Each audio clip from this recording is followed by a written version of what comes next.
Assalaamu calaykum. Sheekada qaybtii hore waxay noo joogtay in Professor Aadan oo ardayda wargeliyay inay dalxiiskooda bilowdaan. Haddana waxaynu ka sii ambaqaadi doonaa qaybteeda xigta. Haddaba ka bogsho habboon saaxiibayaal. Intaan muuqaalka bilaabin ka hor, haddii aad nagu cusub tahay subscribe haddaad ka mid tahay asxaabta like dhac ku sii si aan u soo badno muuqaalada noocan oo kaleeta siina gaarsii saaxiibadaada. mahadsanid. Haddaba aynu galno muuqaalkani. kadib ardaydii isagoo iskugu qaybiyey dhowr kooxood ayay koox waliba jiho u dhaqaaqday. Khalid wuxuu ka mid ahaa ardayda ugu fiican jaamacadda, isla markaana wuxuu ka mid ahaa xubnihii fikradda keenay in dalxiis loo baxo. balse Khalid maalintaa waxay u ahayd maalin ka duwan maalmaha kale, sababtoo ah waxaa maalintaa ku cusbaa dareen xiise geliyay naftiisa. oo markuu baska ka soo degay, indhihiisu waxay si toos ah ku dhaceen Hudo oo intay ardayda dhulka daawanaysay isagu wuxuu ku jeeday gabadhan.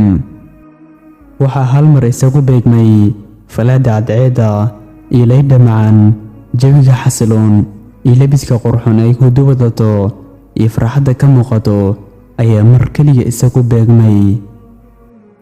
waxaa halkaa ka dhalatay in Khalid uu dareemo xiise iyo kalgacayl saayid ah, maadaama ay Hudo tahay gabar aad loo ilaaliyo, waxaana maalintaa la socotay habaryarteed. waxaa adkaatay siduu Khalid ula kulmi lahaa Hudo. waxaa gelinkii hore laga soo wareegayba waxaa la gaaray duhur. isla markaa waxaa dalxiisayaashii lagu wargeliyey inay dhammaantood isagu yimaadaan geed damal ah oo aad u weyn, harkiisuna wanaagsan yahay. Khalid wuxuu codsaday inuu isagu qaybiyo cuntada, waayo weli wuxuu raadinayaa fursaddii ula kulmi lahaa Hudo.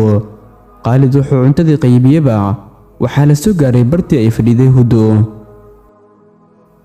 wuxuu la kulmay Hudo iyo habaryarteed iyo wiil ka mid ah dalxiisayaashii oo gooni u fadhiyey, isaguna qalbiga ka naxay ee dhagihiisa ku soo dhacay hadalla ay isweydaarsanayeen 3 qof.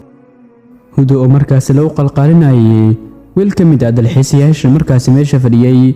Hudo markaasi habaryarteed waxay ku dhahday, habaryar, wiilkan inaad aqbasho ayaan jeclaan lahaa.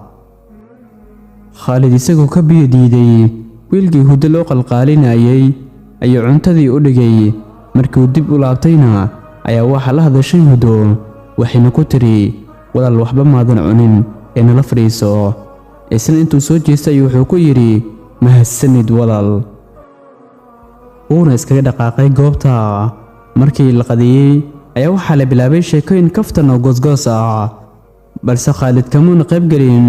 goor ay casarkii tahay ayaa loo dareeray dhulkii lagu dalxiisayay, balse Khalid kamuuna qayb gelin, wuxuu kaligii joogaa baabuurta agtooda. Hudo waxay dhalintii ka dhaxwaysay Khalid, waxaana loo sheegay inuu Khalid ku sugan yahay baska dhexdiisa. Hudo intay habaryarteed ku tidhi waan soo noqonayaa ayay Khalid oo kaligii ah u timid. la soco sheekadani qaybteeda xigta.